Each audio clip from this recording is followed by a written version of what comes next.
Good evening and welcome to Nashville. I'm Alan Jackson. It's been an unpredictable summer weather-wise, but that hasn't stopped the tourists from flocking to the nation's capital. The cherry blossoms brought big crowds in the spring, and when school let out, the tours of the White House, the Air and Space Museum, and the Smithsonian, they filled up fast. But the big attraction is the U.S. Capitol. The Great Dome has been fully restored, and the big building has been busy for weeks. Rooms full of tourists, House and Senate members and their staffs rushing through the hallways trying to keep up with the new agenda of our president. It's democracy in action, as they say. But that democracy is also coming under attack with clear evidence right there in the halls of the Capitol. Well, how does that happen? Well, the Democrats invited an avowed socialist to come meet with them. And by all accounts, he got a hero's welcome. I'm talking about Zohran Mamdani, the socialist nominee for New York's mayor. The Democrats not only listened, they took notes. They asked him what his secret was to such instant success. Socialism being celebrated right there in our own U.S. Capitol, brought to you by one of the two major U.S. political parties. And right there with the tourists from all parts of the country who surely didn't go there to see the next Stalin or Fidel Castro. Well, that brings us to our guest tonight, a man who's represented our country in politics and in war to protect our democracy. From the great state of Texas, I want to welcome back Colonel Allen West. Welcome back, sir. Pastor Jackson, it's great to be with you. Thank you so much. Colonel West, can you imagine the families touring our great U.S. Capitol but witnessing a sales pitch on socialism instead? It seems unthinkable to me. Yeah, it absolutely does. And just imagine if you were a veteran who was visiting the Capitol at the time, and you're a veteran from the Cold War era, when you stood along freedom's ramparts against the old Iron Curtain, against Marxism and socialism and communism. You saw that wall come down just so they could creep and come right here into our nation's capital. I remember as a young lieutenant going through Checkpoint Charlie and over to East Berlin, and I've seen what it looks like on the other side of that wall. It is not a pretty picture. But when we fail to learn our history, when we're not talking about the things that we have confronted in the past, this is what we allow to happen. And it was George Santayana who once said, those who fail to learn from history are doomed to repeat it. Well, you said that you heard of Democratic congressmen who were treating him like some sort of a rock star, asking for his tips on how to attract media to try to save their party, a party with an approval rating of less than 20%, I might add. Can you tell us what you heard? Sure. Well, I mean, he's just this charismatic leader, and all socialist, Marxist, communist leaders have been quite charismatic. You talked about Fidel Castro, and let's not forget Che Guevara and some of these other leaders that were very charismatic. They always promised everything under the sun because that's what those forms and systems of governance is about, totalitarian control. But the thing is, I mean, he's talking about how great he is on social media, how he's able to appeal to the young people. It's very simple. When you, as Rush Limbaugh once said, it's very hard to run against Santa Claus. And that's exactly what he is talking about. But eventually, just like we have done with our children, Pastor, we have told them not to touch the hot stove. If we touch this hot stove, we're going to be severely burned. Well, it was reported that Elizabeth Warren was praising Mamdani for his rent control ideas. She's had a long habit of criticizing capitalism, it seems to me. Is that your perspective? Yeah, absolutely right. I mean, you have to understand that Marxism branches off into two different philosophies. There's socialism, which is the economic model, which talks about wealth redistribution. It talks about nationalizing the means of production, economic means of production, the creation of a welfare nanny state, social egalitarianism, and of course, secular humanism. But that leads to the societal model, which is communism. And so when you talk about rent control, guess what happens? Why should anyone want to go in and improve their rental property in their building if they know that they're locked in by government decree to a certain amount that they can, charge for people to be there? So just the same as I saw in East Berlin, you're going to see rundown buildings. And let us never forget a place called Cabrini Green in Chicago, which ended up being torn down because of the decrepit and deplorable conditions that it had become. Well, there's another thing I'd like to get you to comment on. A few thousand feet from the Capitol is the big train station, Union Station. That's where Mamdani's Islamic jihadist friends tore down the U.S. flag and put up the flag of Hamas. Is that who his followers are rooting for? Yes, absolutely so. I mean, they want to see this anti-Semitic Islamic jihadist become the mayor of the most popular city in the United States of America, the largest city in the United States of America, New York City. And just think about this. Here's someone that praises Hamas, supports Hamas, talked about globalization of the Intifada, when it was not too long ago, September 11th of 2001, Islamic jihadists took down those two World Trade Towers. But how quickly we have forgotten. And we're about to elevate him into a position of incredible responsibility and leadership. So he's going to win this election right now when you look at the numbers. And I kind of believe that we need to experience this so that we never allow it to take root. Well, Colonel West, I hope you'll stay with us for another segment. We've got more to discuss. In the meantime, you can jump on this conversation by going to ajnow.com. Just send me an email or share the links from previous shows with your friends. We want to reach as many people as possible. We can grow the truth with your help. Well, I'll be back with Colonel West in just a moment.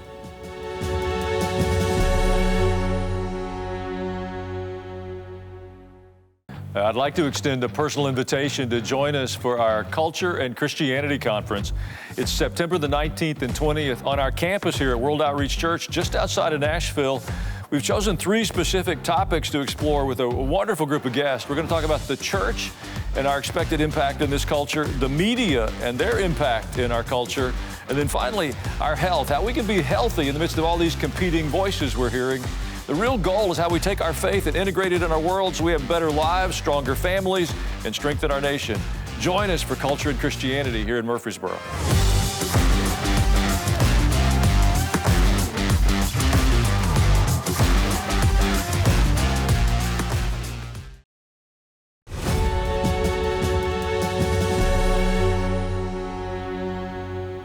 We're back now with Colonel Allen West. He's the chairman of the Dallas County GOP and the executive director of the American Constitutional Rights Union. Colonel West, you come from a military family, not just your parents, but your brother as well, and you spent more than 20 years defending our country. President Trump takes pride in saying how many wars he's stopped already, and he's made the point repeatedly. Listen to his remarks. We put out fires all over the world. We did one yesterday. As you know, we stopped a war, but we've stopped about 5 wars. You know, all that in just 6 months. He talks about the lives saved, soldiers and citizens. Has any commander-in-chief been able to stop so many in such a short time? No, I don't think so. This has been a remarkable 6 to 7 months. It has reshaped presidential politics going forward. And this is what strong leadership looks like. This is when you get back to Ronald Reagan's premise of peace through strength. This is when you have resolute leadership, resolve in the White House that understands how to leverage the power of the United States of America. It is not just always about dropping bombs. Sometimes you have to do that in the case of Iran with their nuclear capability, but it's about leveraging your energy security and your energy prowess and also your economic strength. And you have seen him do that through the tariffs, the threats of tariffs, and the negotiations to get better trade deals for this country. So without a doubt, the world is a lot more of a peaceful place because we have a strong leader in the White House. Well, the Pentagon says military enrollment is up across the board. Why do you think that is? Well, it's very simple. I mean, no one wants to join a military where they're focused on, transgenderism, DEI, all of these other drag queen shows on military bases. And even more so, they don't want to have a commander-in-chief that puts them in an untenable situation like we saw in Afghanistan, and no one take any type of responsibility for that action. And then furthermore, when those 13 Marines, soldier, and sailor come back for their ramp ceremony, you have a commander-in-chief that was checking his watch. So who wants to join a military like that? And so now that we have a military that's focused on the right and true competencies and capabilities of our military, going out and striking our enemy, but not getting into occupation-style warfare. This is what the men and women want. They want to be told, here's your mission, here's your task and purpose, go execute it and get back home. Well, for all the success, he seems to have been stymied a bit by Russia and Ukraine.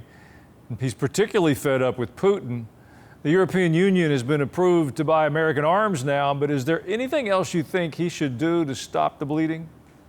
Yeah, I think one of the most important things is to restore our energy program and our export of liquefied natural gas You saw the European Union saying that they're going to buy more of our energy resources. And that really does put the kibosh on Vladimir Putin because that's the means by which he supports himself. But then also, we have to look at how we can leverage our economy and leverage trade against China because the trade imbalance, the trade deficit that they have over us, without a doubt, they're using that to fund Russia and their exploits and also fund the North Korean military to be able to go in and fight for Russia in Ukraine. So we have to look at also the Iranians and what they're able to do, sending drones to Russia. So it's a total effect that we see. And I think that President Trump is on the right side, looking at our energy strength, our economic strength, and really isolating these countries from being able to support each other. Well, I want to ask about China. You know, they're suffering an economic slowdown, but they're spending big on their military. What does that tell you about what they might be up to?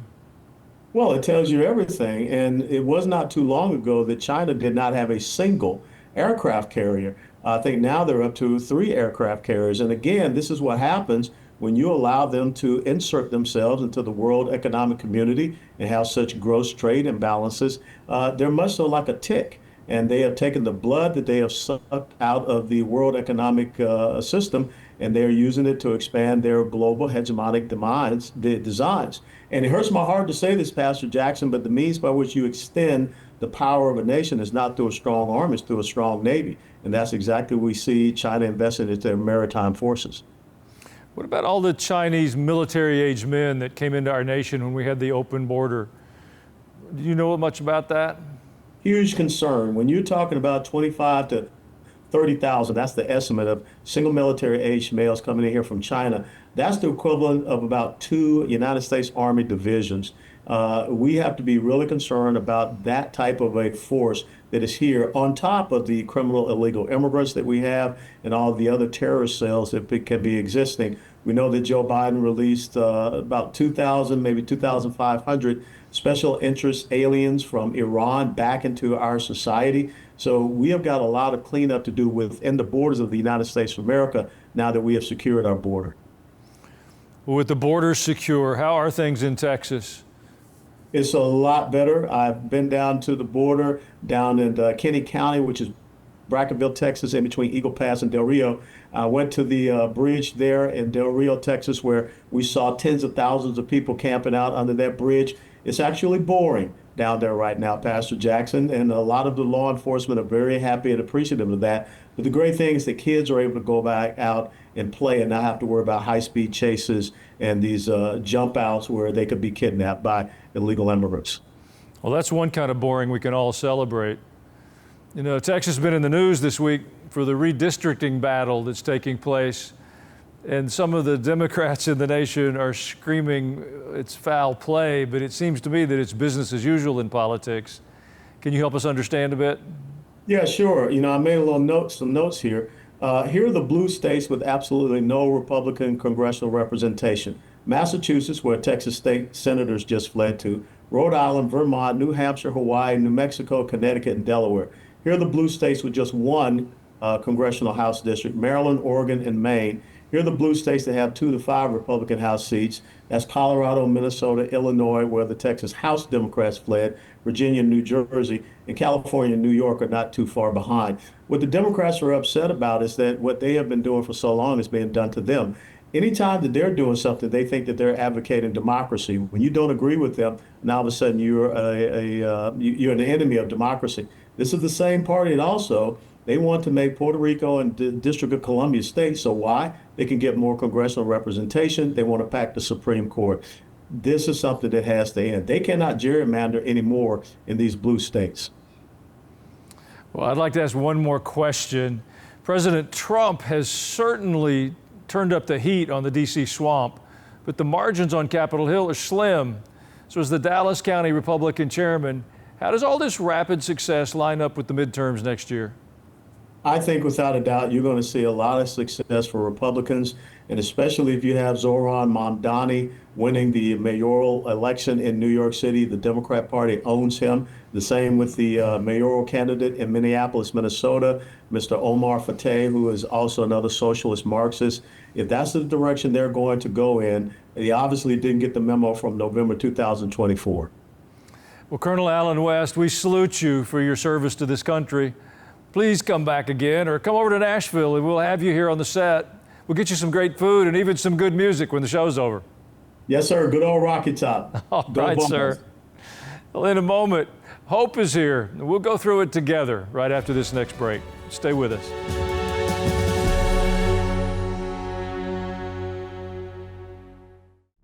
Hey, I want to give you a personal invitation to join my podcast, Culture and Christianity. For a person to think that the Bible is not political, you don't know the Bible. We're trying to understand how to take our faith outside the walls of the church and live it out in the marketplace. He will show you what to do, whether it's in our communities, in our country, or other places in the world. So I brought in some friends, some people that are trying to do this. How could anyone call themselves Christian and be pro-choice? Is beyond my comprehension. But I think he wanted them open and in need of him every day. We have been living through a season of unprecedented deception, propaganda, manipulation. Everybody says, oh, Israel is attacking schools in the Gaza Strip. I want to be a part of seeing culture and Christianity intersect. Hope you enjoy the podcast.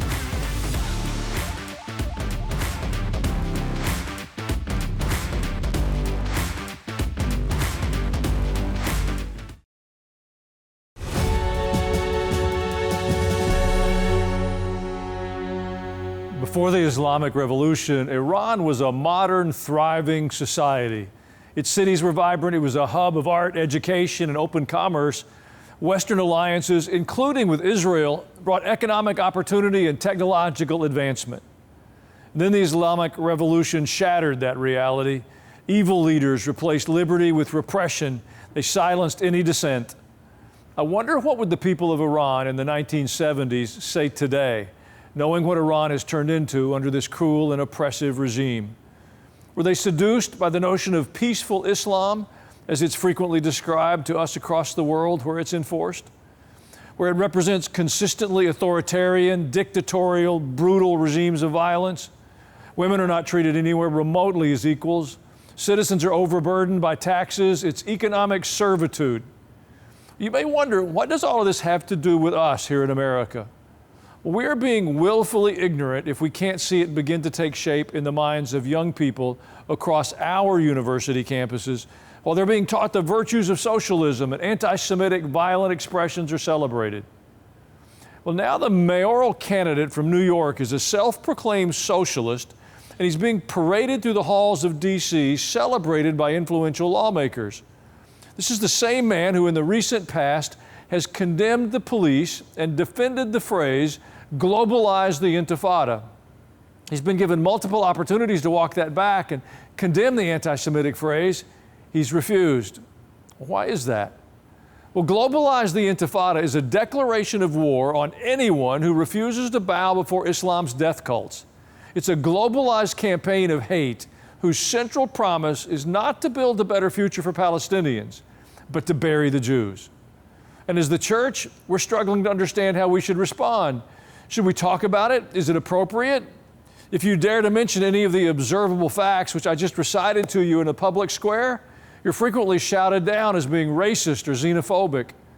We cannot shrink back. Don't be silent in the face of ungodliness.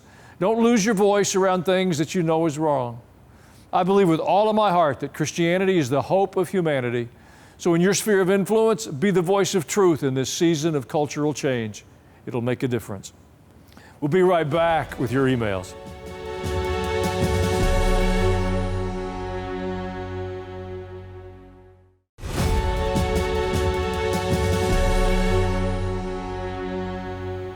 Thank you for spending a few minutes of your day with us. Just a reminder, you can go to ajnow.com. You can send us an email. You can share a link of your favorite program with a friend. The more who watch, the better for all of us. Don B. from Virginia, he questioned, do you think it's wise for the USA to be selling military equipment to countries like the UK, who have allowed their borders to be overrun by Muslims? Could this be putting weapons in the hands of those who want to harm us? It's an interesting question, Don. You know, I think the countries that are our allies, our NATO allies, we have a responsibility to do anything we can to strengthen them. And if we can sell them arms, that has a benefit for us. So I think it probably is a positive step. But there is a concern about the demographics of Europe. They are shifting rapidly, and there's some serious question about whether or not that can even be reversed. Jay Chambers and Gina both emailed the same question. Thank you for interviewing Ambassador Mike Huckabee. He tells the truth about the fake media. We wish others realized they lie. We miss seeing him on TV right before you. His wit and humor are surely missed. Well, I miss seeing him on TV as well. I especially miss that pink sport coat he used to wear. But he is doing some good work in Israel and the Middle East. He stepped into a very difficult place in a very difficult season. I hope you'll remember him in your prayers. I have an Israeli friend who knew him when he was running for the presidency here, and he said, Mike Huckabee won't be president. He's too honest of a man. That's a compliment, and he is. One viewer on YouTube complimented Pastor Jackson, crushing some truth capsules like always. Thank you for your insight and knowledge. Well, I'm an advocate for the truth. I think it brings freedom and hope to our future. And we're glad to add a bit of momentum to that with our program. And finally, Joan from Kentucky emailed, what's going on with central bank digital currency? Do the American voters have a choice? Well, Joan, absolutely the American voters have a choice. You know, we have been lethargic, disinterested, ambivalent for too long. And I pray one of the things that is happening in this season is that we're awakening to our responsibilities to protect the liberties and freedoms that we have inherited. It only takes one generation for that to be lost. And we have been distracted by our pursuit of pleasure and comfort and convenience, but perhaps God in His mercy is awakening us, and we'll begin to use our voices again to express our determination to see the truth upheld. It'll bring liberty and freedom to all of us. Easy for me to say.